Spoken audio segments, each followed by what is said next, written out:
Thule Bandleni, ngicela ningisiza la ngesonto engingakulona eGoli ngoba ngenzela ukuya early before isho yami ngomhla 24 August eCarnival City. Isonto engingakulona even after ngomhla 25 ngakusazi ukuthi ngingakuliphi isonto. Kodwa ngicela ngingabe lamasonto la kushiya izinto eziningi mhlawumbe kumosha isikhathi kusuka kubuza izinto eziningi. Bakhona omama, haleluya. Bakhona obaba, haleluya. Zikhona insizwa, haleluya. Zikhona intombi, haleluya. Ukhona usonto skole, haleluya. Asenze sonke kanje. Njalo phana njengoba lesazophinda futhi abuza ukuthi nikhona enkonzweni.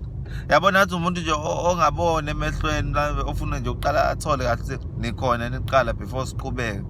Yabo ngifuna into esheshayo ngoba nami angiqala ngabuza ukuthi bakhona eJozi, haleluya. Bakhona eMjiba, haleluya. Asenze sonke kanje. Asihlangane Computicket sithola amathikithi 150 rand. Yabona nje nikhona enkonzweni.